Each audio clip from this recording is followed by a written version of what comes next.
믿음이 자라난다는 것, 여러분, 그런데 믿음이 자라난다라고 했을 때 이 자리에 계신 성도분들 중에서는 내가 첫 세대로 신앙생활을 시작하시고 있는 분들도 있고, 또 어떤 분들은 할아버지 때서부터, 아니 증조 할아버지 때서부터 신앙생활에서 4대 5대가 신앙의 가정으로 이렇게 이어가고 있는 가정들도 있을 것입니다.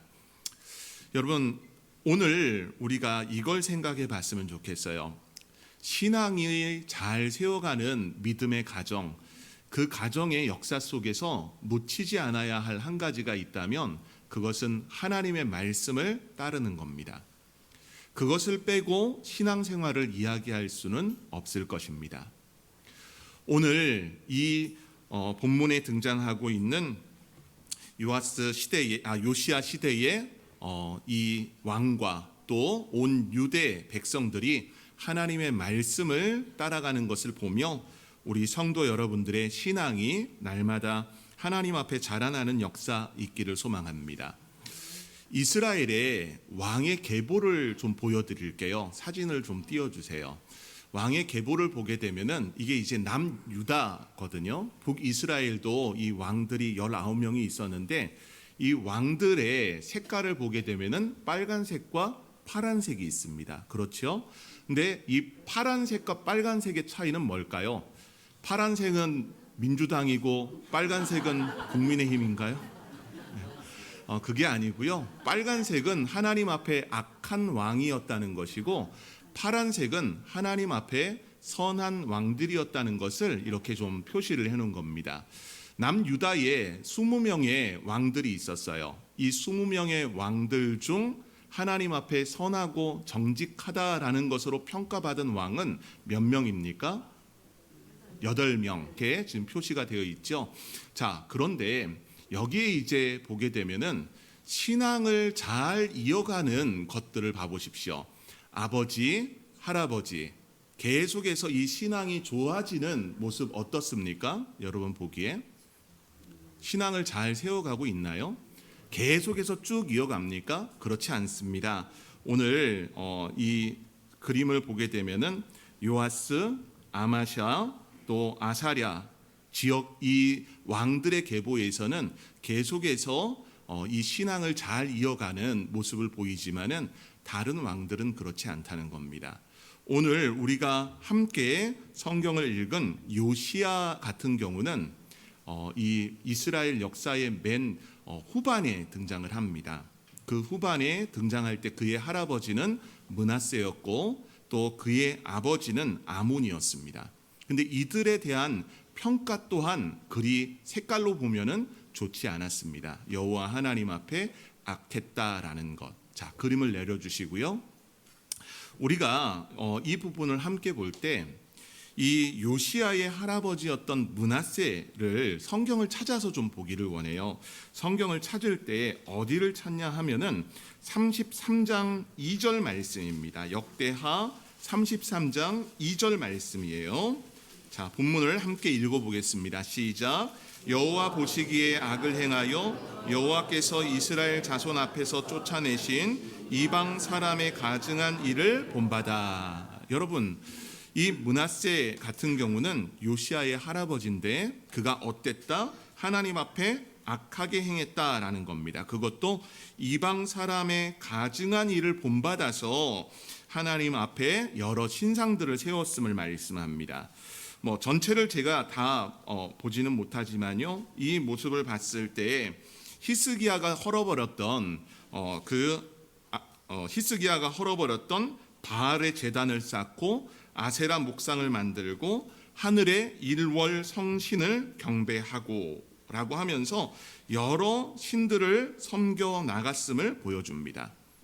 그런데 므낫세는 분명 악한 왕입니다. 그는 하나님 앞에서 신앙을 되돌렸을까요? 하나님 앞으로 돌아왔을까요? 아니면 계속해서 악한 왕으로 나갔을까요? 네, 여러분들은 리딩 지저스 성경 통독을 통해서 이 본문을 읽었을 겁니다. 우리가 13절 말씀을 찾아볼게요. 역대하 33장 13절 말씀. 기도하였으므로 하나님이 그의 기도를 받으시며 그의 간구를 들으시사 그가 예루살렘에 돌아와서 다시 왕위에 앉게 하심에 므낫세가 그제서야 여호와께서 하나님이신 줄을 알았더라. 이 내용은 이 므낫세가 아수르에 의해서 바벨론으로 포로로 끌려갑니다. 그 끌려갔다가 되돌아오게 돼요. 환난 가운데서 그 환난 가운데 므낫세는 하나님 앞에 간구합니다. 하나님 앞에 간구했더니 그 하나님께서 그의 기도를 들으셨고 그를 다시 예루살렘으로 돌아오게 하셨으며 또 그곳에 돌아와 왕으로 세워졌을 때 그때 그제서야 비로소 여호와께서 하나님이신 줄 알았다라는 겁니다. 그의 신앙은 분명 이 열왕기나 역대기를 통해서 보여주는 것은 하나님 앞에 악한 왕이었지만 그의 심령은 되돌아왔다라는 겁니다. 그러면은 오늘 요시야의 아버지를 봐봅시다. 요시야의 아버지를 볼 때는요 33장 23절 말씀을 보면 됩니다. 네, 제가 본문을 읽어드리면 그의 아버지 므낫세의 행함같이 여호와 보시기에 악을 행하여 아몬이 그의 아버지 므낫세가 만든 아로 새긴 모든 우상에게 제사하여 섬겼으며 이 아몬이 그의 아버지 므낫세가 스스로 겸손함 같이 여호와 앞에서 스스로 겸손하지 아니하고 더욱 범죄하더니라고 본문을 기록을 하고 있습니다. 요시야의 아버지였던 아몬, 그 할아버지였던 므낫세, 이 두 사람은 모두 하나님 앞에 악했지만 므낫세는 하나님 앞에 겸손함을 보이고 되돌아왔던 것으로 볼 수 있지만 아몬 같은 경우는 그렇지 않았다는 겁니다. 자, 그러면 요시야의 모습을 봅시다. 여러분, 요시야가 이 할아버지가 왕위에 있을 때 므낫세를 봤을까요? 요시야가 또 그 아버지 아몬이 왕위에 있는 것을 이 아들인 요시야는 봤을까요? 본문을 보게 되면 34장 1절 말씀에 요시야가 왕위에 오를 때의 나이가 8세라고 기록을 하고 있습니다. 8살의 아이가 아버지 아몬이 2년간 이 유다를 통치했고 그 이전 므낫세 할아버지가 통치했던 것, 므낫세는 어린 나이였습니다. 므낫세가 아니라 요시야가 5살쯤에 이 므낫세 할아버지를 봤을 겁니다. 그리고 8살 될 때까지 아버지가 왕으로 2년간 통치하는 걸 봤습니다. 여러분, 하지만 8살 아이, 6살에서 8살 아이가 뭔가를 오래도록 기억할 수는 없을 겁니다. 여러분들도 그렇지 않습니까? 어릴 때 유아기 또 유년기의 시절 기억들을 그대로 다 가지고 있습니까? 아닐 거예요. 보통 우리의 기억은 다 잊혀집니다. 사람들마다 조금 차이는 있지만 한 5세 정도의 그때 기억은 희미하게나마 남아 있을 수 있지만 그런 기억들은 사라지기 마련이었을 겁니다. 이 요시야 같은 경우는 이제 8살의 왕이 되었습니다. 이 8살의 왕이 된 요시야가 행하는 종교 개혁들을 우리가 말씀을 통해 봅시다. 이 요시야가 하나님 앞에 통치를 시작을 합니다. 그러면서 8년이 지나게 됩니다. 8년이 지나서 어떤 모습이냐? 34장 3절 말씀에 아직도 어렸을 때 곧 왕위에 있은 지 8년에 라고 말씀합니다. 보통은 왕의 연수를 이야기할 때 누구 왕 원년, 1년, 2년 이렇게 칭하거든요. 그러니까 이 요시야 같은 경우는 8살의 왕위에 등극했으니까 8년이 지났으면은 이 요시야의 나이가 15세일 겁니다. 15세가 된 요시야가 다윗의 하나님을 비로소 찾았다라고 말씀을 합니다. 하나님을 찾았다는 겁니다. 아버지 할아버지가 그렇게 제대로 섬기지 못했을 때 요시야 같은 경우는 어린 15살이라고 하는 나이에 하나님을 비로소 찾았다는 겁니다. 자, 그러면 하나님께 나갔던 이 요시야가 앞으로 어떤 삶을 살아갔을까요? 본문인 34장 3절서부터 7절까지의 그 내용을 쭉 보게 되면은 이렇게 기록을 하고 있습니다. 3절 중간 말씀을 보면 제12년에 유다와 예루살렘을 비로소 정결하게 하여 그 산당들과 아세라 묵상들과 아로 새긴 우상들과 부어 만든 우상들을 제거하여 버리매라고 하면서 우상을 다 척결하는 모습을 보여줍니다. 이때 요시야의 나이가 통치 12년이니까 19세의 나이였습니다. 19세의 나이에 할아버지 시절, 아버지 시절에 섬겼던 모든 우상들을 다 제거하고 예루살렘을 성결하게, 정결하게 했다라는 겁니다. 또한 우리가 한 절 더 볼게요. 8절 말씀입니다. 8절 말씀을 보면 요시야가 왕위에 있은 지 18째 해에 그 땅과 성전을 정결하게 하기를 마치고 그의 하나님 여호와의 전을 수리하려 하여 라고 말씀을 합니다. 여러분, 이때 통치 18년이니까 요시야의 나이는 25살입니다. 25살의 이 요시야가 한 일이 무엇입니까? 하나님의 성전을 정결하게 하는 것을 마쳤고 하나님의 전을 보수하고 수리했다라고 말씀합니다. 이때 이제 있는 역사 속에 율법책을 발견하게 됩니다. 본문인 15절서부터 19절까지 말씀. 이 말씀 속에서 hil기야가 그 책을 사반에게 주고 또 그 사반이 왕에게 가져나가서 그 말씀의 부분들을 읽어 내려갈 때 요시야가 어떻게 반응합니까? 19절 말씀을 보면 왕이 율법의 말씀을 듣자 곧 자기 옷을 찢었다라고 말씀합니다. 여러분, 이때 발견된 율법책이 구약의 모세 오경입니다. 그런데 모세 오경 전체가 아닙니다. 일부일 겁니다. 그것도 이 율법책의 내용 중 신명기의 부분으로 많은 학자들은 이야기합니다. 신명기 중에서도 전체는 아닐 것이고 그 중에서도 일부분의 부분들, 아마도 신명기 28장에 나오는 내용이 아닐까라는 유추를 합니다. 신명기 28장에 하나님을 섬기는 자들을 순종하는 자의 복과 불순종하는 자의 저주가 기록이 되어 있거든요. 이런 걸 읽으면서 어땠다는 겁니까? 요시야가 자기 옷을 찢었다는 겁니다. 여러분, 옷 찢어 보셨습니까? 이 옛날에 아주 어릴 때 싸움을 하는데 이 옷을 찢는 분을 봤어요. 그 속옷 있잖아요. 그 네이. 이걸 확 찢는데 힘이 장사더라고요. 저는 찢을 수 있을 것 같아가지고 한번 도전을 해봤습니다. 안 찢어지더라고요. 근데 요시야가 옷을 찢었다는 것, 그가 힘이 세서 옷을 찢었다는 것이 아니라 그만큼 우리가 하나님의 말씀을 지키지 못하고 하나님의 도를 따르지 못했던 것에 대해서 자책의 부분을 가지고 옷을 찢었다는 겁니다. 이 옷을 찢는 모습은 성경에서 여러 번 등장을 합니다. 그만큼 하나님을 향해 우리가 그런 분노함의 모습, 하나님의 도를 따르지 못했다는 그런 분노의 모습으로 옷을 찢었다는 겁니다.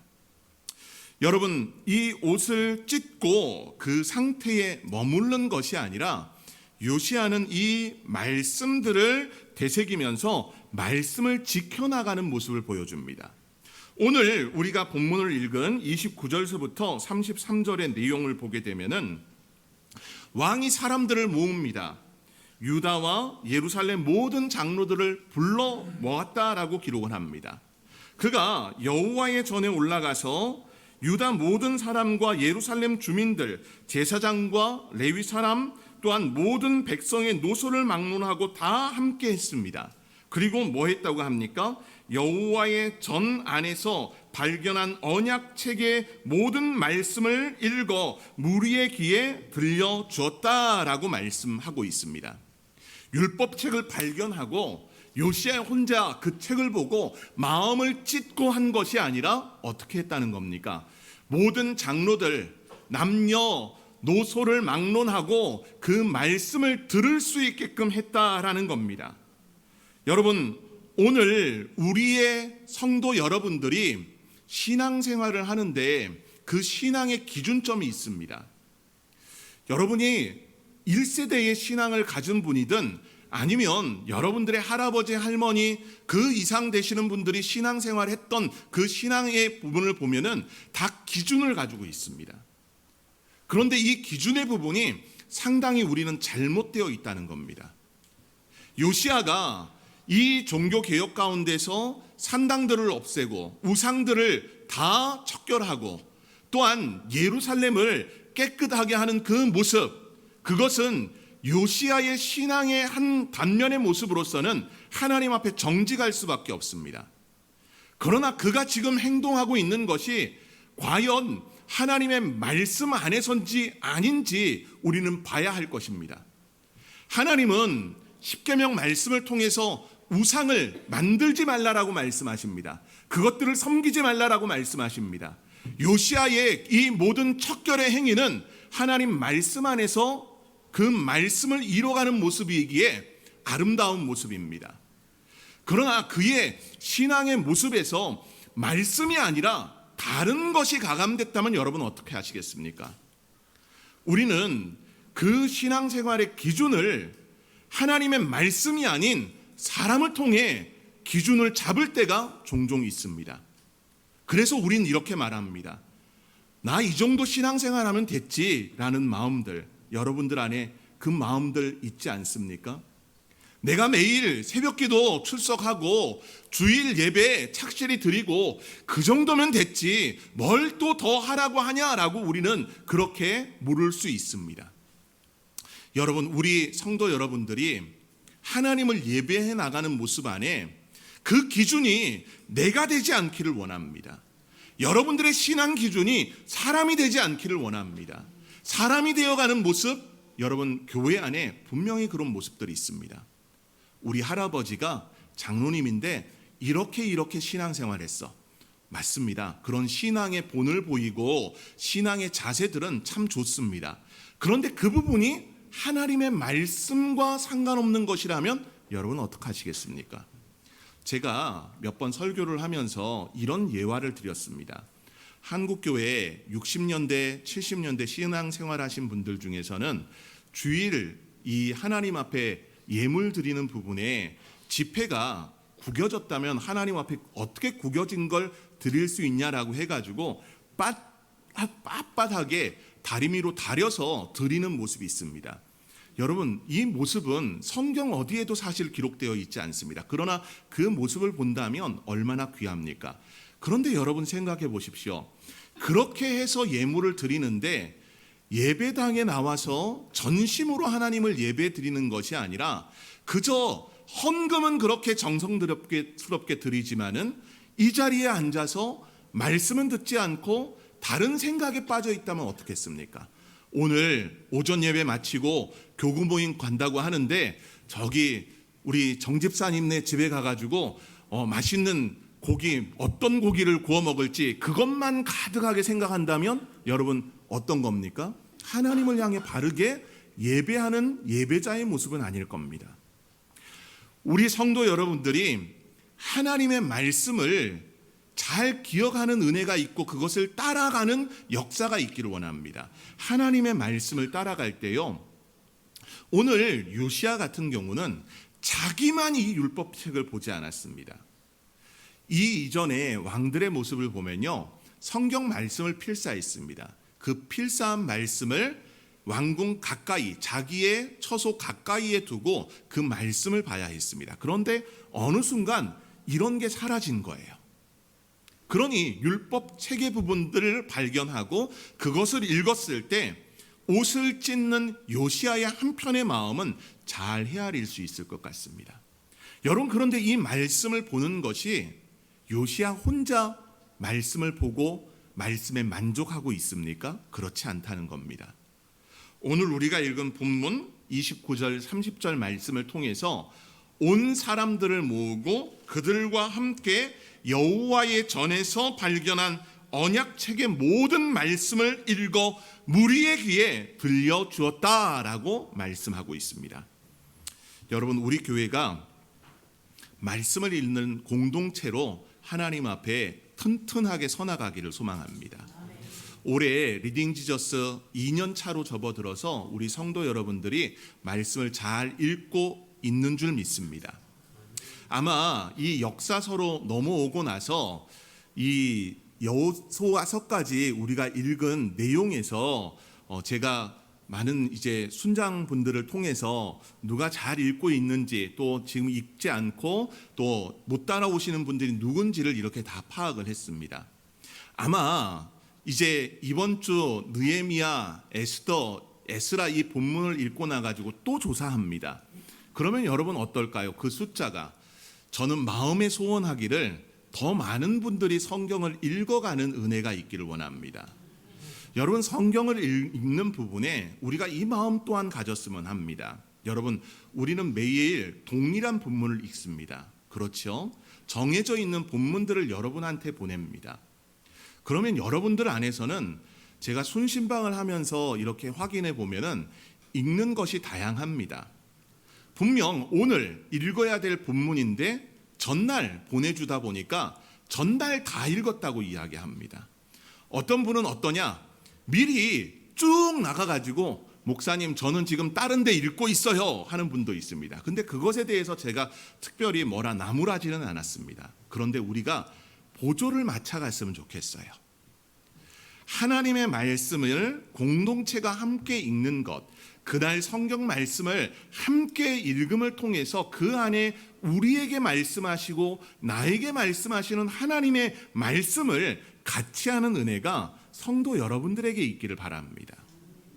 여러분, 말씀을 함께 읽는 것, 여러분 그 안에 성경을 통한 유익들, 여러분 이 요시야 시대의 사람들이 이 말씀을 읽으면서 동일한 한 메시지로 전해지는 말씀에 귀 기울임의 모습을 생각해 보십시오.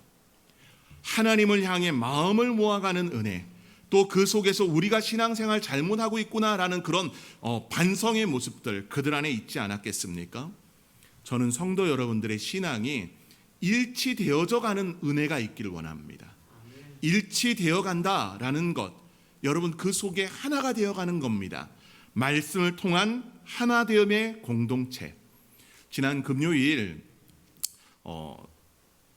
사도행전을 설교를 하면서 거기에 이제 등장하고 있는 부흥을 준비하는 모습에 기도의 모습을 설교했습니다. 그런데 기도의 모습을 이야기하면서 마음을 같이 하다라고 하는 단어가 등장을 했어요. 근데 마음을 같이 하는 모습에 기도하는 것에 마음을 같이 하고 온 힘을 쏟았던 것뿐만이 아니라 사도행전을 보게 되면은 그들이 성전에 모이기에 서로 간 힘을 썼고 또 하나님을 찬송하는 일에 마음을 모았고 믿음으로 교제하는 일에 온 성도가 마음을 모았다는 겁니다.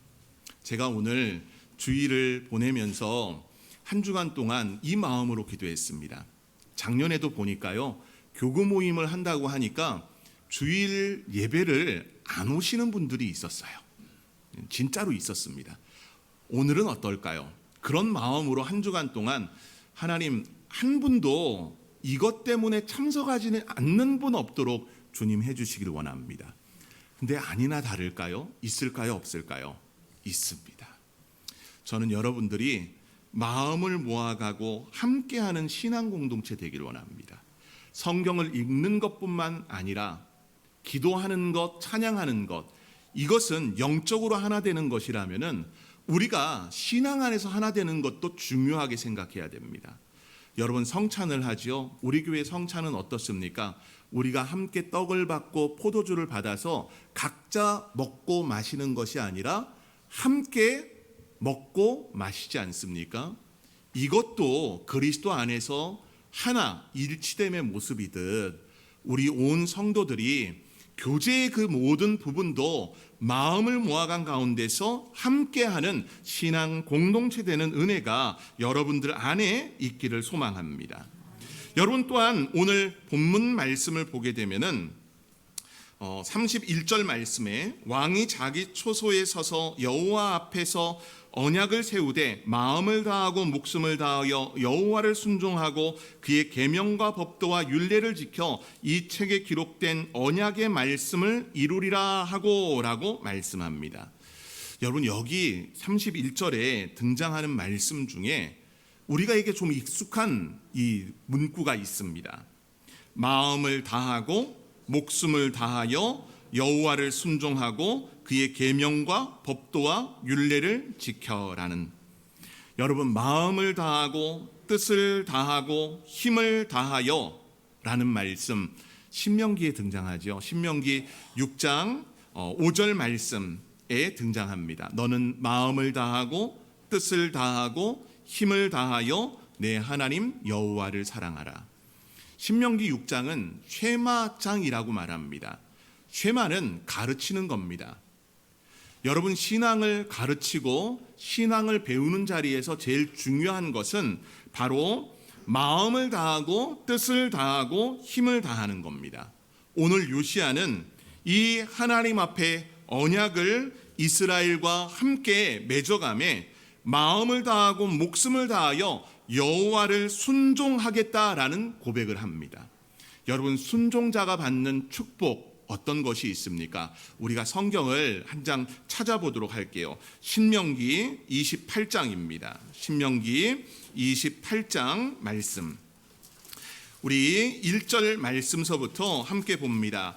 이 신명기 28장은 내용이 너무 방대합니다. 우리가 읽을 때 1절 말씀만 읽도록 하겠습니다. 28장 1절 말씀입니다. 함께 봅니다. 시작. 내가 내 하나님 여호와의 말씀을 삼가 듣고 내가 오늘 내게 명령하는 그 모든 명령을 지켜 행하면 내 하나님 여호와께서 너를 세계 모든 민족 위에 뛰어나게 하실 것이라. 아멘.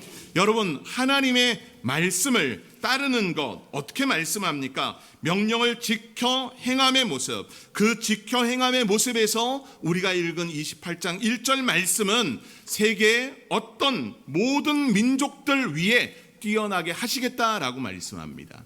이 신명기 6절까지 말씀을 쭉 보면은 그 속에서도 복을 받고 복을 받고 복을 받는다라고 하면서 복에 대해서 계속 이야기를 합니다.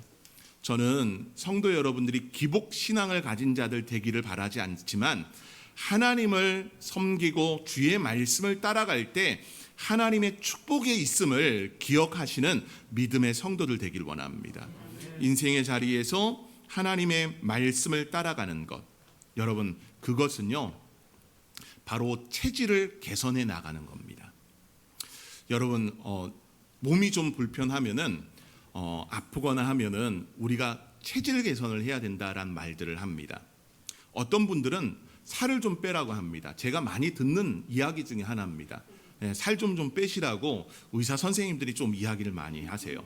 살을 빼야 된다라고 하면서 이 살을 빼면서 뭘 하라고 이야기를 하느냐? 식습관을 바꾸라고 이야기를 합니다.